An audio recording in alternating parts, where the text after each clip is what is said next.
introduce Keith Giles, bring up his presentation. This is the Dean of the College of Natural Resources at UC Berkeley. He holds a joint professorial appointment in the College of Natural Resources Department of Environmental Science, Policy, and Management, as well as the Department of Agricultural and Resource Economics. Keith has held a variety of administrative and academic Senate leadership positions on the Berkeley campus and within the UC system, and he is currently co-sponsor of the Faculty Climate Action Champion Program in support of UC President Napolitano's UC 2025 Carbon Neutrality Initiative, and he is also currently serving as the chair of the California Board of Forestry. We're really fortunate to have Keith here sharing his perspectives on the status of California forests and forestry. So I'll turn it over to you, Keith. Okay, thanks, Mike. So I feel I've got control here, and thanks for the invitation to speak to the group here. I see an awful lot of friends' names lining up there, and some people who could probably say some of the things I might say with more authority and better than I do. But be that as it may, I wanted to just start off by quickly saying I'm going to be speaking as a professor of forest economics today. That is to say, as an individual, and not expressing any views that really could be or should be interpreted as representing the opinions of the California Board of Forestry and Fire Protection or the college. So this is Keith talking, not Keith with a tie on. I'm going to talk today about fire, drought, biomass, carbon, and policy responses. And the policy responses will be my own perception as to what the most important options are moving forward for us. And so starting with fire and drought, as you know, everyone whose name I'm seeing lined up here, I believe, understands we're really at a crossroads right now with respect to fire protection in California and in the West generally. You know, we've enjoyed the benefits of relatively effective fire protection starting at least from the middle of the 20th century, and some might say for a century. And I think our current situation is the bill for that protection has come due with a vengeance. And I believe that the scientific community, while there are outliers, the consensus that the number of large, high-intensity fires has increased as we moved away from a fire regime pre-European, and with smaller fires were the norm, probably of lower intensity, although big fires, you know, have occurred throughout history, means that we're in a new ball game here. And the two fires I've thrown up, and I like these two maps when I'm speaking to the general public in particular because they show the amount of the King Fire and the Rim Fire that were high-intensity fires. When you have those two events in successive years followed by everything that California had thrown at them last year, the Butte Fire, the Valley Fire, we've gotten to a point where I think fire is not only the disruption driver in California forest ecology, but it's also the policy driver. And that's a little different than you would have anticipated if you get into the social literature on responses to natural hazards, where most natural hazards that people live in close proximity with have a very episodic nature, and they generate a social response which has a very short half-life. Most communities' ability to come up with effective policy change after an exposure to a serious natural hazard, you get policy change within about 2 years or you don't get it. But this series of fires, starting with the Rim Fire, the King Fire, and then last year's season, I think has probably changed the public's perception of the natural hazard environment that we're living in, the costliness of it, and the need to address those issues. These fires are not viewed as isolated incidents to the extent they once were, I think, by the general public. And granted, there's some voices in the public discourse about the fact that these high-intensity, large fires have some ecological benefits, and therefore perhaps they're not a problem in the traditional problem to solve sense. I think it's hard to deny that the fire environment that we're in now is causing a lot of negative impacts. Specifically, I think we have dramatically increased the potential for vegetation type conversions, for post-fire sediment movement into watercourses. I think we're seeing this new fire regime dramatically change the capacity of our forest lands potentially to act as carbon sinks, to support our goals for greenhouse gas management. I think that this fire regime, given some of the nuances of the Clean Air Act, means that we've got an awfully big problem developing with pulses of particulate matter of the sort that really weren't on the minds of Congress when they wrote the Clean Air standards and the way in which states would take responsibility for enforcing them. And these extreme events, I have to say, as somebody that still does some NSF work on climate change-related extreme weather events, they really show the danger of any policy based on averages. That in this case, it's the extreme event which policy needs to react to, not the averages over the course of a season or a decade that these events imply is sort of a baseline condition. I think that these big fires are causing a huge problem, speaking as an economist, in terms of the supply situation for logs and biomass in the state, where we've got pulses of material availability with short expiration dates that are completely uncorrelated with market conditions or with the spatial distribution of our remaining processing capacity. And that mismatch between the pulses of material and the spatial distribution of processing capacity is not one that you can really overcome in an industrial sector where the cost of transporting raw materials are such a high proportion of the final product cost. There's a reason, if you get into the literature on the economics of location for industrial activity, why you need a distribution of processing materials that's centered for an industry like the forest products industries towards the resource, not towards the markets for the final product. So we've got this fire regime. It's posing reliability risks for public infrastructure, such as the power and water grids, that I think many people in this audience understand, even though that's really a separate community. We certainly do a lot of work towards protecting that infrastructure, even if the infrastructure management isn't our remit.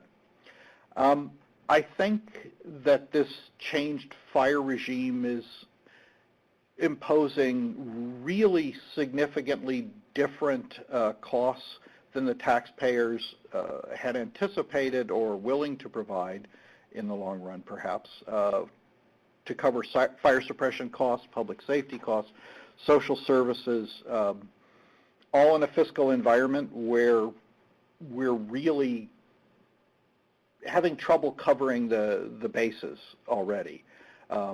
Speaking as one of my career in academia is one of the bases which seems to be dropping out of the mix of what we're willing to put on the general fund. So, and I think something not to lose sight of is this kind of a fire regime really shows up not so much with the Rim Fire or the King Fire, but certainly with the Valley Fire, as this is imposing a tremendous economic burden on some of the less economically resilient households in California. That the families, the households that live in the areas impacted by the Valley Fire are quite characteristic of many people in high fire hazard zones, and the degree to which their losses are insured or the degree to which the losses they're experiencing in something like the Valley Fire are a very high proportion of their household net wealth, means that it's a different problem than just adding up the costs. It matters who's bearing these costs, and the people that are bearing some of the costs of this changed fire regime are some of the California residents who are least able to bear them. So the fire regime has changed, and the twin 800-pound gorilla in the room for California's forest status is the drought. And the drought may be over, but the associated tree mortality is going to be with us for a while. It's a very visible marker on the landscape that a good winter doesn't mean the fire management issues in the state go away. Now, I always say if all you can say is things are really screwed up, you haven't done anything in terms of public policy, right? Complaining is easy. Designing and implementing effective public policy to address the wildland fire management issues we face is hard, but it's not impossible. We are, many of us, working on that, but at best at the moment we're getting pretty mixed grades on how well the policies we're devising or implementing are meeting the challenge. I think that a lot of the policies that we need to move forward with are really public finance or market intervention strategies. And if that sounds like something from a professor of forest economics that might teach Berkeley's environmental economics and policy course, sorry, but that's in fact what I've been doing for decades. And it's true. I think the state has already made a good start at addressing the public finance dimensions of wildland fire management during the period, at least while I've been serving on the Board of Forestry and Fire Protection, by implementing the legislative direction we were given to, with respect to the fire prevention fee for residences in state responsibility area. I mean, nobody wants to pay a fee, but I have always been comfortable with the rationale for that fee, and I think the public interest has been well served by the fire prevention efforts that it's funded in the state responsibility area. I think that we as a state should demand a lot of transparency in how the funds are spent, and the board of Forestry and Fire Protection has been quite vocal on that point, and I think that's what California is going to have, as that in fact we'll both address a problem, but there'll be transparency in the extent to which the funds that have been collected have addressed the problem. Along those lines, where some of the underlying policy changes we need at the federal level, I think we really desperately need to move forward with functional separation between the Forest Service's fire suppression expenditures and their programmatic budgets. I think that last year having the fire portion of the U.S. Forest Service budget go over the 50% mark was sort of a landmark event. And while the fire suppression expenditures may continue to be very high, it's important that we not cannibalize everything like vegetation management, wildlife habitat improvements, and so forth, because we're on a dynamic trajectory in the expenditures we're going to have to make in fire suppression. So that, to me, is a relatively simple policy fix, although certainly from a public finance standpoint, it does involve creating a bit of a firewall in ways that Congress as a whole may find difficult to support, but I think there is some bipartisan support for that kind of functional separation in the budget, and I have been arguing for that, frankly, in my own work as an academic for more than a decade. I've looked at the program that Richard and Mike have laid out here in this series of webinars, and I think a lot of the policies that occur to me is how to respond to the changed fire regime and episodic drought situation that we're in. A lot of good policies will be laid out and what's coming along, but frequently these policies are considered in isolation as a response to a legislative mandate to a board like mine or to an agency to develop a policy. But collectively, the policies could do with better coordination. And that's one of my goals for the State Board of Forestry, is to always say where policies coming in are not well articulated. And I think the importance of our having a good policy environment for the forestry sector is nowhere more apparent than if we look at the biomass situation. And you'll have some good speakers coming up in this webinar series coming up on this issue. I've taken this graphic from the article that Peter Tittman put in the issue of California Agriculture on forest biomass, and anybody that hasn't picked up a copy of that yet in the state should probably actually do the environmentally incorrect thing in terms of your carbon footprint of going to the website for California Agriculture and printing it out, because it is a wonderful summary of the situation, and everyone that worked on that in cooperative extension and in the faculty out in the counties, industry people, deserves a lot of credit for giving us a good summary. And this graph showing the percentage of the biomass power plants capacity that's already idled or non-operational as of the point when Peter wrote this article, relative to what capacity we have left, says that we're really, from the standpoint of many of the objectives we have for forest policy in the state, at a point of policy failure. And that policy failure has many causes, not the least of which is that solar power is getting cheaper. And so its proportion of the component of the renewable power generation in the state is going up, and biomass is going down as a result of kind of the cost efficiencies in solar, but also the fact that we've got really cheap natural gas, that oil prices are low, and oil prices dropping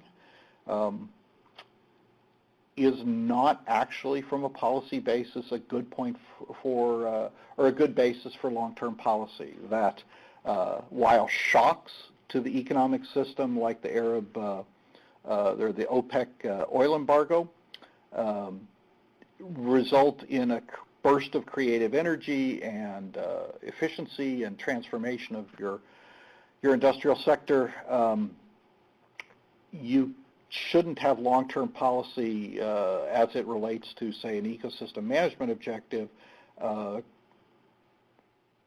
oscillating around wildly with respect to an external driver like that, which is always going to be highly stochastic. So this is a really problematic situation with this much of the power generation capacity for biomass idle or going idle. And it's a policy failure because I think most of us recognize the value of protecting this sector, that if we're actually moving low-valued material into the biomass sector, forget for the moment that as an economic activity, but just think of it as an opportunity to reduce, if not the risk, at least the damage associated with large high-intensity fires, depending on where you're taking that material out from, as a potential value for transitioning forest lands to stand conditions where we can actually make better use of low-intensity fire as a management tool, as a way to, again, selectively on the landscape, reduce the risk of infrastructure in terms of utility grids, not just homes. I do think there is a rural economic development aspect here. It's not a gigantic sector. This is not going to sort of be a material economic sector, I think, necessarily if you look at it in the context of the entire California economy. But on a local basis, it could be a significant rural economic development opportunity. And overall, there is the feedback loop of if we can have a viable biomass sector, that we can reduce the public expenditures on fire prevention and suppression. The articles in fact, that issue of California Agriculture, where I've taken the graph that's showing from, make it clear that that's not an easy or deterministic relationship between removing things for biomass and reducing your fire prevention and suppression costs, but there is evidence that it's moving the picture in the right direction. So, as a general rule, I stand with almost every other economist in the world in being hesitant to advocate subsidies in the absence of clear evidence of market failure with respect to something like provision of ecosystem services, but in this case, it feels like a market failure to me. That I think are difficulties in developing policies to address a market failure like the biomass sector not taking off in California generally revolves around the difficulty of quantifying the externalities, both positive and negative, and there are positive and negative externalities associated with forest-based biomass. But it's particularly difficult to get that quantification of the externalities in this case because there's so much noise in how we count for the carbon impact in a policy environment where carbon is king.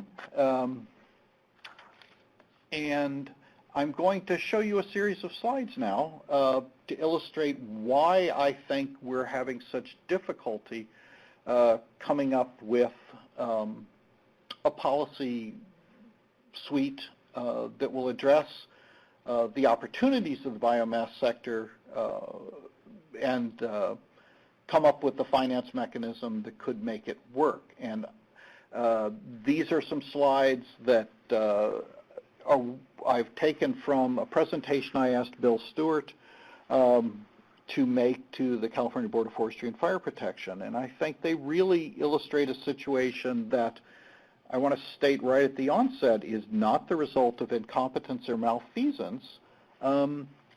It's really just that we are still groping for unification of mandates and frameworks and objectives between a policy environment where there's a lot of actors. So the way Bill tried to show the carbon accounting dilemma that we're in was by developing a series of slides where the columns are different kinds of carbon, the different buckets for carbon that you might account for if you were trying to do carbon accounting, and where the horizontal rows are all slices of about 4 million acres, starting with industrial forest land, moving through the Forest Service, through the shrublands, the grasslands, the deserts. So we've got sort of a carbon intensity axis on the vertical there and a bending out of the carbon on the horizontal. And in this case, if we look at what carbon we're counting and the specifics of whether or not any of these examples actually was done right or wrong is not the point I'm trying to make. I'm just trying to say, why is it that you see estimates of sequestration that vary from 5 billion tons of CO2 per year sequestration in environmental situations down to it's a net zero? Well, here's from US EPA and looking at everything from soil carbon to landfill, but ignoring, if you look over to the side, substitution effects of using wood instead of other building materials, right? This gets difficult in terms of you have to start getting into life cycle analysis and carbon footprints of alternative materials like steel, and accounting, from a regional basis is are you just looking at your local carbon balance, or are you looking at it in the context of trade? In the Canadian examples, we see there's carbon accounting that goes through the forest, and obviously they're really a forest-driven carbon accounting, and I have quite a bit of respect for the way the Canadians have done this. They're in close compliance with the general recommendations for how to do this internationally by, in particular, making sure you include this substitution category. Here's our research forest THP and an analysis we did there, and you'll note that we're not accounting for below ground kind of soil carbon, but we did have substitution in there. Here's the 2008 ARB climate plan, where we were considering above ground live energy use end product landfill, but not substitution, and not looking at the mortality end. A different ARB report that's focused on the movement, but just above ground live. The fourth Climate Change Assessment Resources Agency work, where it's trying to look at the ecosystem as a whole, so we get down here into shrub and grassland systems. And I have to admit, I was stunned to learn how much carbon is in California shrublands, which just shows that it's a forester that tended to study bigger trees in my academic preparation. I'm not giving due to some of California's ecosystems, and that's changed my reading quite a bit. But an interesting attempt here. Again, no substitution, which is perhaps the most controversial. And finally, what is it that the timber management activities of Board of Forestry or the fire activities are focused on more in kind of our rule setting, and where might we hypothetically be going out to in terms of substitution? So it's a fascinating set. And how we account for all of this carbon, when you get into particularly the issue of substitution, is important, because if you're just looking at the live carbon ratios and you're not capturing the mortality, or you're not capturing the removals for product, situations which may look fairly similar may have fairly different impacts on the residence of that carbon over, say, a period of a century. So fascinating presentation by Bill that I felt the board found very useful in saying, okay, so this is part of our challenge as the forestry sector, interacting with other sectors, with other legislative mandates and other perspectives, trying to say, how do we account for something as nebulous in a way as carbon in the landscape, when in fact we know from this taxonomy, going from soil carbon, through to substitution effects, it's a very complex problem. So, policy priorities. And this, again, personal. So the Board of Forestry and Fire Protection puts out a document every year where we talk about board priorities. And so when Richard Harris approached me about talking today, he wanted me to speak to some extent, backing off from that role and just saying what's important to actually address this environment where we have a biomass sector which is shrinking at a time when we might want it to grow, a changed fire regime, and a complex public policy process working out as we try and deal with our greenhouse gas management objectives. And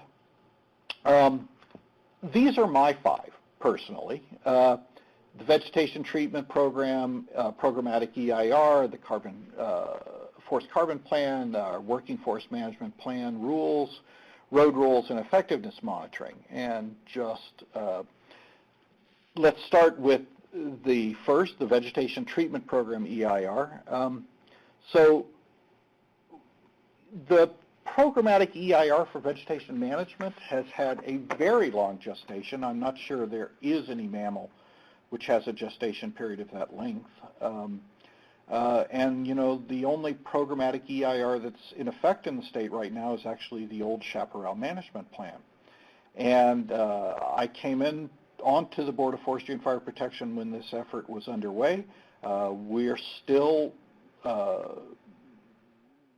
long way from having a plan issued by the board. It's a huge undertaking. We've had, I believe, 3 public workshops to address issues with the draft that we had.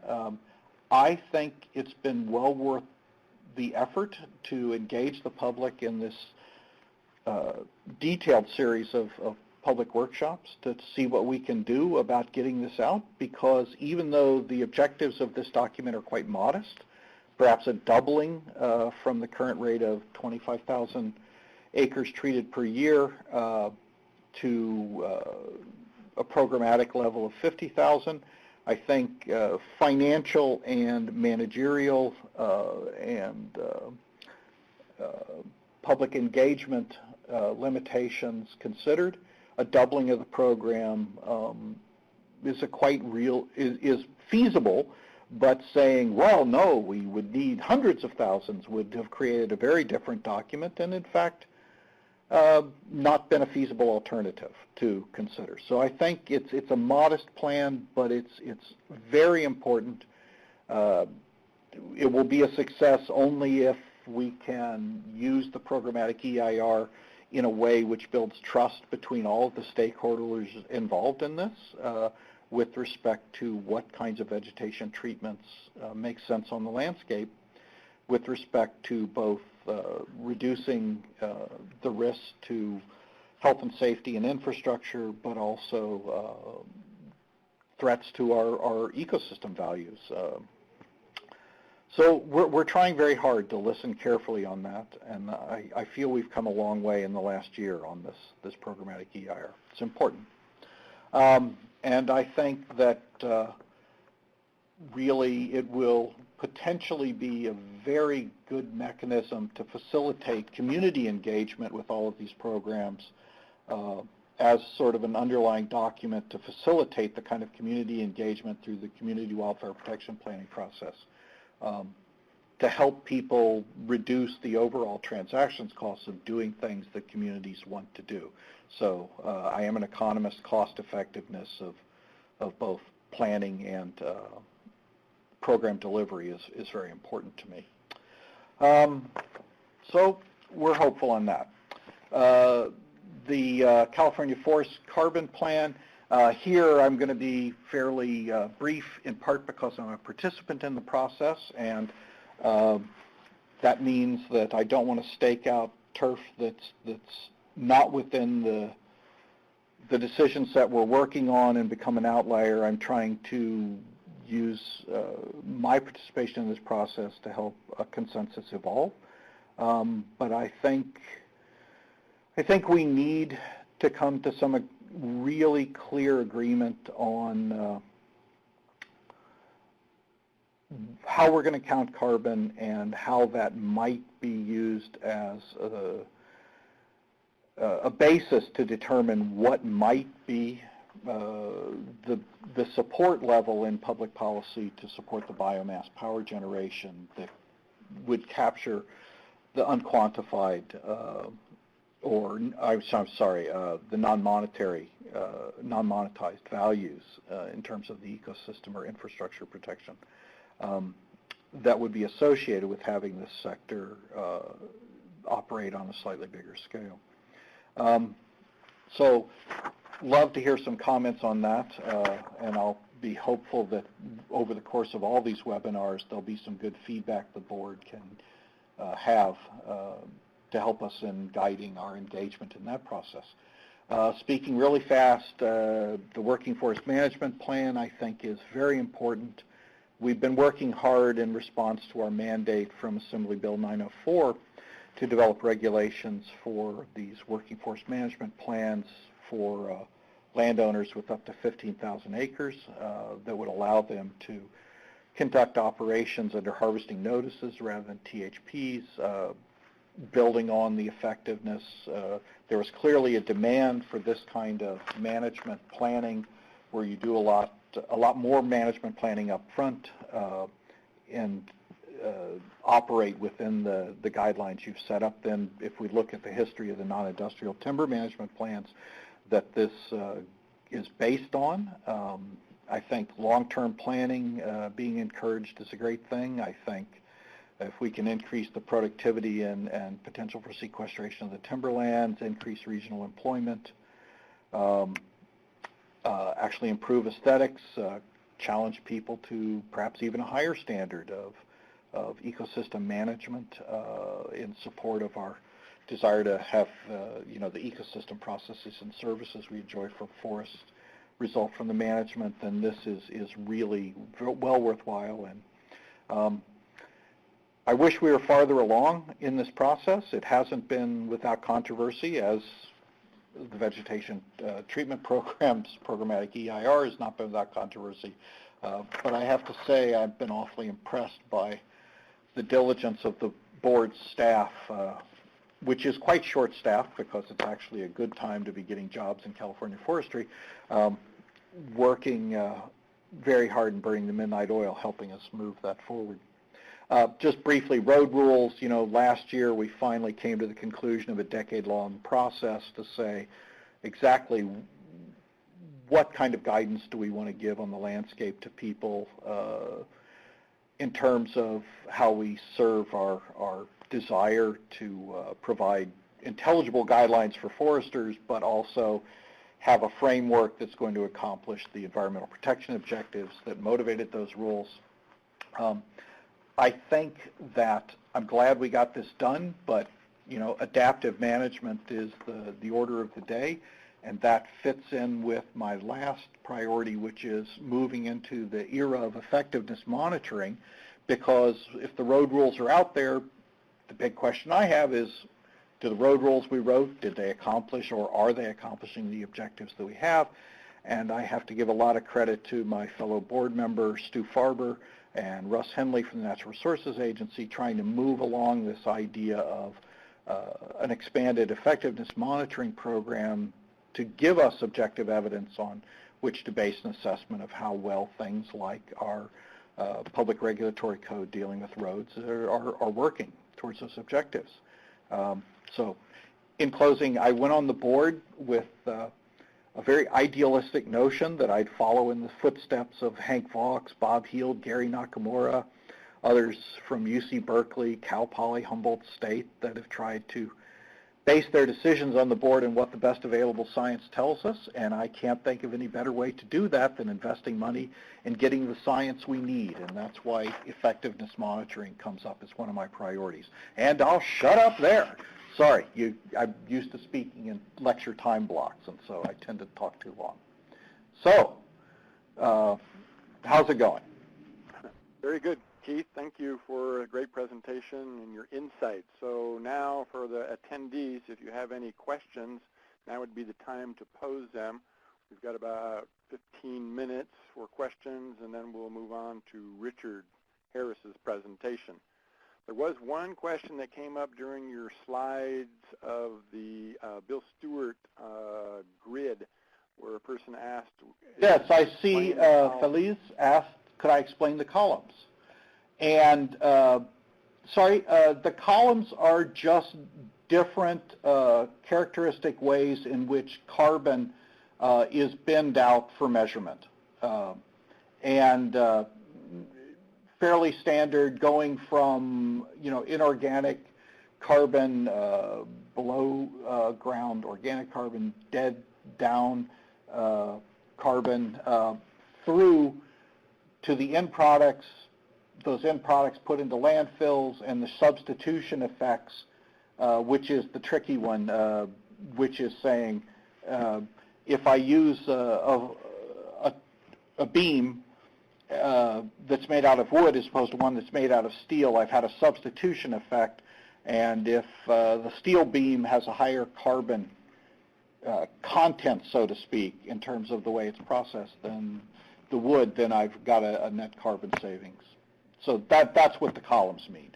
What are all the kinds of carbon we could or characteristically do count? So Sarah Jones is asking a question similar to the Woody Biomass Facilities map. Is there a map or resources of any operational paper or pulp mills in California? Oh, this is a very sad question for me, Mike. My dissertation was the papyrus model, the pulp and paper industry resources of the U.S.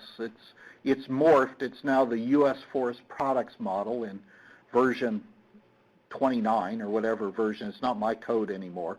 But I started out at the University of Wisconsin doing modeling of the paper industry. There basically is no real paper industry in California as opposed to Wisconsin where I came from because water is so valuable here and you need a lot of water to have a paper industry. So I believe the last two pulp mills in the state, one was on the Samoa Peninsula and I believe the other was a little south of Redding. And Mike, correct me if I'm wrong, but they have both been closed for quite a few years now. That's my understanding. Yeah. So it's interesting.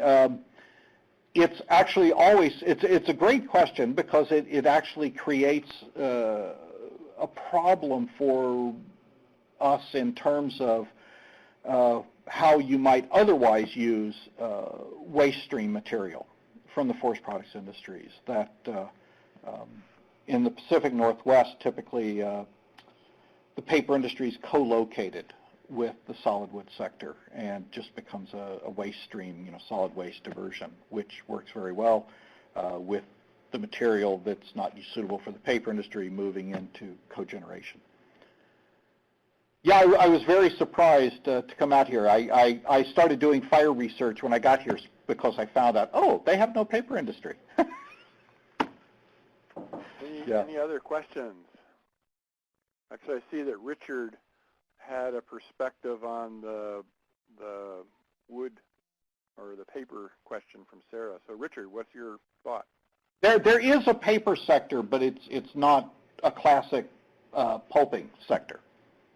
Let me just give you a little preview because next week Steve Brink and George Gentry will be talking about both the forest products and the biomass industries in California and their current status. Yeah. Also, the FRAP assessment, when it finally emerges, will have maps of, I just reviewed the maps showing where the existing mills are, forest products mills and also biomass facilities. So, yeah, those data are available. Actually, if you go to Peter Titman's site at UC Berkeley, I'm not exactly sure what that URL is. Maybe we could dig it up. He's got the current inventory of both types of facilities, including maps of where those facilities are located. Well, there's currently 37 forest products mills in California, but down from about 64 as of 1990. Yes, That's although the decline in capacity is not as severe as the decline in the number. Right. Yeah. Okay, any more questions for Keith? Very good, Keith. I certainly did enjoy your presentation and your insights to this complicated challenge we have before us. Well, hopefully I added something for some folks, although as I've said, I see a few people on the participants list that know as much about this as I do. And thanks to everyone for listening in. Appreciated being a participant in the series. There is somebody typing. Let's hold on for a moment. Chelsea is typing. I assume it's a question. We'll capture that. And then the researcher from Montana is typing. Correct. Oops, it disappeared.